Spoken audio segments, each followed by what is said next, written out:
तो आप पूछना हो तो आप पर्सनल बात करिए। लेकिन आज जिन स्पीकर को हम बुलाएंगे आप बोलने वाले हैं, उनकी को ध्यान से सुनिए। बिजी डॉक्टर हैं वो, डॉक्टर होने के बाद भी इल हेल्थ के शिकार थे। सोचिए, लोग सोचते हैं डॉक्टर है तो बीमार काहे पड़ रहे हैं। दवाइयाँ किसी बीमारी के लिए नहीं होती, दवाइयाँ बीमारी के इलाज के लिए होती हैं। दवाइयाँ स्वस्थ रखने के लिए नहीं होती। तो स्वस्थ रखना एक कला है जो इस प्लेटफॉर्म का हिस्सा है। तो मैं आप सबकी जोरदार तालियों को बुलाने से पहले मैं उनकी प्रोफाइल दिखाना चाह रहा हूँ कि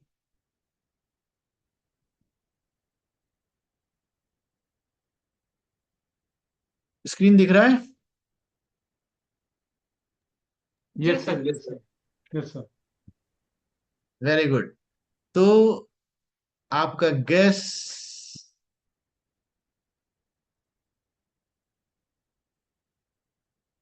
आप कोई बताएगा? कुछ एज डिफरेंस दिख रहा है?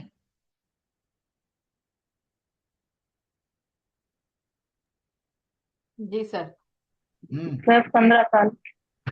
क्या बात है। ये तो डॉक्टर साहब ही बताएंगी कि उनको 15 साल दिख रहा है कि नहीं दिख रहा है। But there is a different mark difference तो दिख ही रहा है ना। अब आते हैं कि बॉडी कंपोजिशन और लिपिड प्रोफाइल। आज लिपिड प्रोफाइल को भी लिया है हमने स्पेशली कि height 160 centimetre, wait was 58.6, normal था इस हाइट के लिए। Wait was not a issue. BMI was normal 23 या 22 होना चाहिए, स्लाइटली हायर है। फैट थोड़ा सा ज्यादा है, 30% नॉर्मल है, 34 है, कोई खास बात नहीं। विसरल फैट नॉर्मल है 5.5।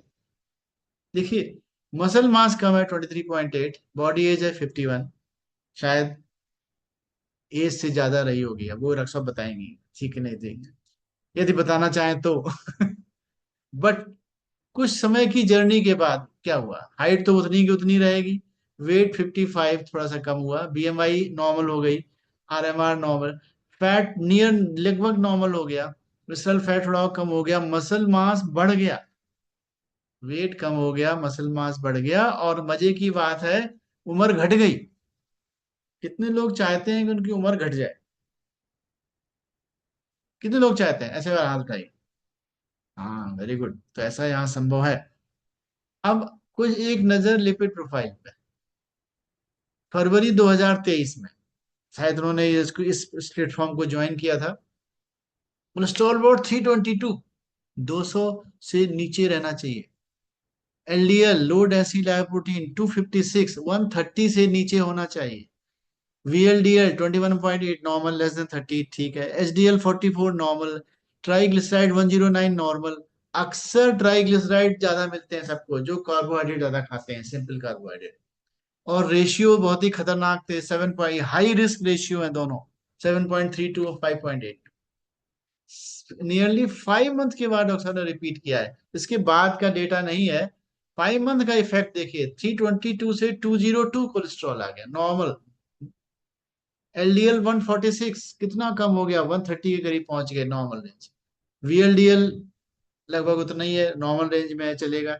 एचडीएल नॉर्मल रेंज में है, ट्राइग्लिसराइड नॉर्मल रेंज में है। रेशियो कितना कम हुआ? रेशियो जो कम होने का मतलब है आपका कार्डियक रिस्क, हार्ट अटैक का रिस्क कम हो गया। कितने लोग चाहते हैं उनके हार्ट अटैक का रिस्क कम हो जाए? यदि आप चाहते हैं तो इस कम्युनिटी के पार्ट बनिए। मजे की बात है, ये फ्री ऑफ कॉस्ट है, इसलिए हम कभी भी आ सकते हैं, कभी भी जा सकते हैं। लेकिन आपकी जिंदगी की कीमत है, ये आप लगाइए, क्या कीमत है। तो अब मैं आपकी जोरदार तालियों से बुलाता हूँ doctor Surabhi Saxena. Thank you sir. जैसे सर ने बताया, मेरा नाम डॉक्टर सुरभि सक्सेना है। पैथोलॉजिस्ट हूँ बाई प्रोफेशन और कानपुर से हूँ। सर ने जो आज अभी चीजें बताई हैं, मुझे बिल्कुल भी सर एतराज नहीं है यहाँ पर ये बताने में कि पहले वाली जो एज थी वो मेरी करंट एज से ज्यादा थी। 48 मेरी एज थी जब वो इनिशियल बॉडी कॉम्पोजिशन लिया गया था, और मशीन से मेरी एज 51 आ रही थी। तो डॉक्यूमेंटेड है कि 5 साल तो मेरी एज डॉक्यूमेंटेशन पे ही कम हो गई है। बाकी जिसने 15 साल बताई है, थैंक यू सो मच, सुन के बहुत अच्छा लगता है। जैसे सर ने बताया, बिजी रूटीन था और बहुत सारे हेल्थ चैलेंजेस थे, एक्सप्लेन्ड भी और अनएक्सप्लेन्ड भी। क्योंकि पहले तो मुझे बहुत सालों से वीकनेस थी। शायद ये सही है कि 10-15 साल पीछे मेरी एज चली गई है, क्योंकि 10-15 साल हो गए थे कम से कम मुझे इस चीज से परेशान। मैम ने भी अभी जिक्र किया था, मैक्रोन्यूट्रिएंट्स जब हम पूरे नहीं लेते हैं तो वीकनेस रहती है, सुबह उठते ही थकान, मतलब पूरी रात सो के उठे उसके बावजूद थकान है और पूरे दिन रहती है। ऐसा रहता था मेरे साथ, और बहुत इन्वेस्टिगेशंस कराए, बहुत टेस्ट कराए, कहीं पे कुछ भी नहीं निकलता था। ये मैं 10-15 साल पहले की बात बता रही हूँ। सारे टेस्ट नॉर्मल निकलते थे और बिल्कुल समझ में नहीं आता था कि क्यों हर समय थकान रहती है, क्या कारण है, और डॉक्टर होने के बावजूद हम लोग वो कारण नहीं निकाल पाए थे। दिक्कतें मेरी बढ़ने लगी थी कोविड के बाद, और कोविड के बाद लाइफ स्टाइल डिजीजेस जिसे कहते हैं वो धीरे धीरे सब मुझे होने लगी थी। मुझे हाई ब्लड प्रेशर हो गया था, मुझे अस्थमा हो गया था, मुझे नी आर्थराइटिस डायग्नोस्ड थी, और उसके साथ मुझे लो बैक एक था। लो बैक एक के लिए भी एक्सरे में कुछ नहीं निकला था, सीटी में कुछ नहीं निकला था, एमआरआई में कुछ नहीं निकला था, सिर्फ लो बैक था, लो बैक एक था। तो ये इतनी सारी मेरी प्रॉब्लम्स थी। उसके बाद जो है मुझे हमेशा यही लगता था कि टाइम नहीं है, कैसे करूं, क्या और क्या करूं ये भी समझ में नहीं आता था। फॉर्चुनेटली मुझे जो है मेरे कलीग डॉक्टर जेपी सिंह जो है उन्होंने मुझे बताया, कुछ सप्लीमेंटेशन बताए, सप्लीमेंट्स मैंने लेना शुरू किया। नो डाउट उससे मुझे फर्क पड़ा। मुझे जो वीकनेस थी, जो थकान थी, क्योंकि मेरे न्यूट्रिशन का जो चीज था वो वहां से इम्प्रूव हो रहा था, तो मेरी इम्प्रूवमेंट आया। लेकिन उसके बावजूद ये सारी चीजें वापस रिवर्स ऑर्डर में नहीं जा पा रही थी। जब सर ने फरवरी में ये हम लोग का बैच शुरू किया था, उसके पहले ही नवंबर दिसंबर का जो समय था, अस्थमा का मुझे इतना सीवियर अटैक पड़ा था कि मैं 15 दिन के लिए I was totally on bed. और क्योंकि मेरे हस्बैंड चेस्ट स्पेशलिस्ट हैं तो शायद हॉस्पिटलाइज करने की इसलिए जरूरत नहीं पड़ी थी, लेकिन वो भी एक समय पे परेशान हो गए थे कि मैंने सारा मोड ऑफ ट्रीटमेंट ट्राई कर लिया है, पूरी तरह से तबीयत ठीक नहीं हो रही है, पूरी तरह से खांसी जा नहीं रही है। और उसी कंडीशन में जब मैं इम्प्रूव कर गई थी लेकिन वो रेजिडुअल खांसी नहीं जा रही थी, ये बैच सर ने स्टार्ट किया और मैंने इसको इमीडिएटली ज्वाइन कर लिया था, क्योंकि मुझे हेल्थ चैलेंजेस बहुत ज्यादा थे। यहाँ पर आकर अब एक्चुअली ये मेरे लिए बहुत बड़े गेम चेंजर थे जो इनिशिएटिव सर और मैम ने स्टे हेल्दी स्टे फिट का शुरू किया था। तो बहुत जोरदार तालियां और बहुत बहुत थैंक यू सर और मैम के लिए कि उन्होंने ये इनिशिएटिव लिया और हम लोग को इसका हिस्सा बनाया। यहाँ पर आके मैंने सीखा ये कि रूटीन सबसे पहले तो अपना सेट होना चाहिए, जो मेरा कोई रूटीन उसके पहले नहीं था। रूटीन का मतलब रोज सुबह उठना, सारे काम करना, अपने काम पर जाना, बच्चों का, हस्बैंड का, सारे काम करना होता था, लेकिन एक कोई सेट पैटर्न नहीं था। और इस सारे रूटीन के बीच में अपनी हेल्थ कहीं बहुत पीछे थी, ना अपने खाने का ध्यान। एक्सरसाइज तो मैं कभी करती ही नहीं थी कि मुझे बैक एक है, मुझे नीज में प्रॉब्लम है, मैं नहीं कर पाती हूँ, मैं बैठ नहीं पाती हूँ, मुझे नीचे बैठने के लिए मना किया गया था नीज की वजह से।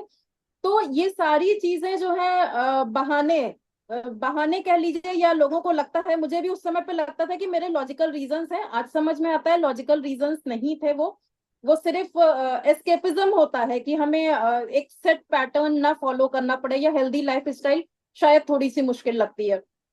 यहाँ पे आकर मैंने ये सीखा कि हेल्दी रूटीन के लिए कोई एक्स्ट्रा टाइम नहीं चाहिए होता है। वही समय मेरे पास तब भी था, वही समय इस बैच को ज्वाइन करने के बाद भी था।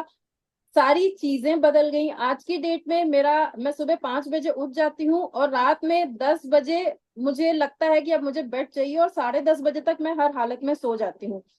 ये इतना फिक्स टाइम है, उसी में वो सारे काम हो रहे हैं। मैं जॉब कर रही हूँ, मैं अपनी क्लिनिक जाती हूँ, बच्चों को भी देखती हूँ, पढ़ाती भी हूँ, घर के काम भी करती हूँ।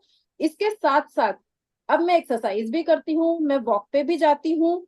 और जो मैंने यहाँ पे कुछ भी स्पेशल नहीं सीखा, कुछ भी स्पेशल नहीं करना पड़ा।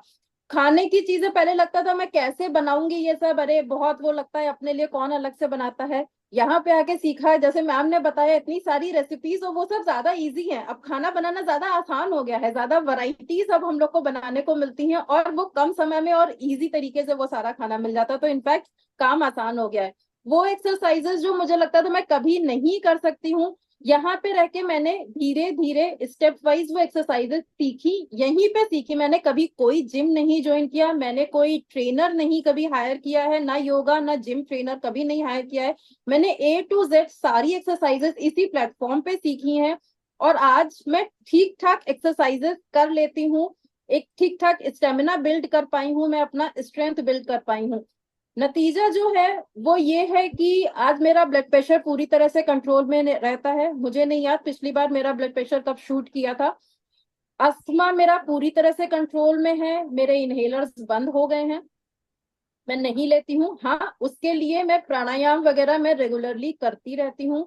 आर्थराइटिस, अभी थोड़े दिन पहले हमारी मुलाकात हुई उन्हीं ऑर्थोपेडिक सर्जन से जिन्होंने डायग्नोज किया था एक्सरे के ऊपर कि मुझे आर्थराइटिस है, और उन्हें जब मैंने बताया कि सर अब कोई पेन नहीं है मुझे, तो उनको सरप्राइज हो रहा था कि आर्थराइटिस मतलब थोड़ा बहुत रेजिडुअल पेन तो होगा। नहीं सर, नीचे तो बैठने में प्रॉब्लम नहीं सर, कोई प्रॉब्लम नहीं है, मैं एक्सरसाइजेस भी सारी कर लेती हूँ। ऑल्दो वो जंपिंग वाली एक्सरसाइजेस या उस टाइप की कोई एक्टिविटी नहीं करती हूँ कि मेरे नी के ऊपर स्ट्रेस पड़े, लेकिन बिल्कुल एब्सोल्युटली पेन फ्री मेरे नीज हैं। और उनको सरप्राइज हो रहा था कि अच्छा, ये तो बहुत मतलब अच्छा उनको लगा था कि हाँ, क्योंकि नहीं होता है आर्थराइटिस, एक बार प्रोग्रेशन शुरू होता है तो वो बढ़ता ही चला जाता है। तो यहाँ पर आके जो मैंने सीखा वो ये कि जो स्पेशल चीज की खुद को प्रायोरिटाइज, खुद की हेल्थ को प्रायोरिटाइज करना है। मेरी हेल्थ जहां पे चली गई थी शायद मेरे लिए और कोई दूसरा रास्ता नहीं था, लेकिन मैं ये नहीं चाहूंगी कि कोई भी वहां तक जाके वापस आने के लिए कोशिश करे। अगर हम यंग एज से वो सब शुरू कर लें और उन सब चीजों को एक्सपीरियंस ना करें तो ज्यादा अच्छा होगा। सबसे पहला मोटिवेशन यहाँ से मिला जब हम लोग के बैचेस स्टार्ट हुए, हम लोग को चीजें अच्छा, क्योंकि डॉक्टर हैं तो एक बीमारी ये है कि हर चीज जल्दी समझ में नहीं आती है। यहाँ के बैचेस में एक एक चीज साइंटिफिकली इतने अच्छे से एक्सप्लेन करके हम लोग को बताई जाती थी कि वो वहां से मोटिवेशन आता था, वहां से एक पॉजिटिविटी आती थी कि नहीं हम कर सकते हैं और हमें करना है। जैसे सर ने बोला कि जब कोई वॉच करता है तो हम ज्यादा अटेंटिव हो जाते हैं, ये भी एक रीजन था कि चीजें ज्यादा अच्छे से हो गई, क्योंकि हम लोग को वॉच किया जाता था हम क्या खा रहे हैं, हम किस टाइम पे खा रहे हैं, हम कौन सी एक्सरसाइजेस कर रहे हैं, हम एक्सरसाइज कर रहे हैं कि नहीं कर रहे हैं। वीकली रिव्यूज होते थे हमारे, तो एक तो वो हमें ज्यादा अटेंटिव बनाता था, मुझे तो कम से कम, और दूसरी चीज जब वो चीजें वॉच होती थी तो मेरे लिए वो बहुत ही फन एक्टिविटी होती थी कि बच्चों की तरह एक्साइटमेंट रहता था, क्या खा रहे हैं उसकी फोटो भेजनी है, और क्योंकि फोटो भेजनी है तो प्लेट अच्छे से डेकोरेट करनी है, क्योंकि फोटो भेजनी है तो खाने में वैरायटी भी लेकर आनी है। ये सब करते करते कब वो हमारी जिंदगी का हिस्सा बन गया पता ही नहीं चला। आज उसके बिना काम ही नहीं चलता है। आज मेरा एनर्जी लेवल बहुत हाई रहता है, वही सारे काम करके जो पहले थकान होती थी, चिड़चिड़ाहट होती थी, इरिटेशन होती थी, आज मैं फुल ऑफ एक्साइटमेंट के साथ वो सारे काम करती हूँ। जैसा मैंने बताया, रूटीन मेरी सेट हो गई है, आर्थराइटिस इंप्रूव हो गई है, मेरा डाइजेशन की मुझे बहुत मतलब शायद मुझे याद नहीं कब मेरा डाइजेशन बहुत सही रहा होगा। एमबीबीएस के टाइम से मुझे प्रॉब्लम थी डाइजेशन की, एसिडिटी, इनडाइजेशन, ब्लोटिंग, ये सब रहता था। एमबीबीएस मैंने इतना इतना मुश्किल से किया था, मुझे डॉक्टर ने मना कर दिया था कि आप 8 घंटे से कम सोएंगे नहीं। फाइनल एग्जाम्स था मेरा और मैंने कैसे एग्जाम्स दिए थे मैं ही जानती हूँ। आज की डेट में इतने साल बाद, मुझे 25 साल हो गए हैं एमबीबीएस किए हुए, आज की डेट में मुझे कोई डाइजेशन की प्रॉब्लम नहीं है, कोई एसिडिटी की प्रॉब्लम नहीं है। इनफैक्ट लाइफ में पहली बार अब ऐसा हो रहा है कि सुबह उठते ही सबसे पहला काम ये होता है कि मैं बाथरूम में फ्रेश होने के लिए जाती हूँ। तो ये जो कभी लाइफ में नहीं हुआ वो इम्प्रूवमेंट मेरे डाइजेशन में अभी आया है। उसके बाद ये तो मेरी हेल्थ की चीजें हुई, उसके अलावा उससे और अच्छा चीज ये हुई, बीइंग अ फीमेल मेरी स्किन पहले से बहुत अच्छी हो गई है। मैं यंग थी तब से ज्यादा अच्छी अब स्किन हो गई है। मैं अभी भी यंग हूँ, थैंकफुली सर और मैम ने बना दिया है मुझे, हेयर ज्यादा अच्छे हो गए हैं। और एक चीज बहुत अच्छी है यहाँ पर कि रोज कुछ नया सीखने को मिलता है। जब हम रोज नया कुछ सीखते हैं, कुछ लर्निंग उसमें रहते हैं, तो हम हमेशा यंग बने रहते हैं और ये हमारे लाइफ में पॉजिटिविटी लाता है। यहाँ पे रह के मेरी लाइफ में इतनी पॉजिटिविटी आई है। एक तो जैसे मैंने बोला कि हम हमेशा कुछ ना कुछ सीखते रहते हैं तो वहां से बहुत पॉजिटिविटी आती है। उसके बाद जो है, क्योंकि मेरी हेल्थ अब पहले से बहुत ज्यादा इंप्रूव हो गई है, मैं चीजों को ज्यादा अच्छी तरह से कर पाती हूँ, वहां से मुझे बहुत पॉजिटिविटी मिलती है। और यहाँ जितनी भी लोगों से जो भी बात होती है, हम इस प्लेटफॉर्म पे जब एक साथ मिलते हैं तो हम एक दूसरे को पॉजिटिविटी ही बांट रहे होते हैं। ये बाहर की दुनिया में शायद कहीं भी नहीं मिलती है, ना मुझे कभी मिली है यहाँ के अलावा। तो ये जर्नी मेरी बहुत ही अच्छी रही है, बहुत एक्साइटिंग रही है, बहुत इनोवेटिव रही है, बहुत फन वाली रही है। और मैं चाहूंगी कि ये जर्नी आगे ऐसे ही कंटिन्यू रहे और जितने ज्यादा से ज्यादा लोग इस जर्नी में हमारे साथ चलें, अच्छा लगता है जब लोग आज देखते हैं, उन्हें डिफरेंस दिखता है हेल्थ में, उन्हें डिफरेंस दिखता है मेरी पर्सनालिटी में, और अप्रिशिएट करते हैं और करना चाहते हैं। जब कोई एक पर्सन भी अगर कहता है कि हाँ मैं भी करना चाहती हूँ, तो लगता है कि शायद हम सही रास्ते पे चल रहे हैं।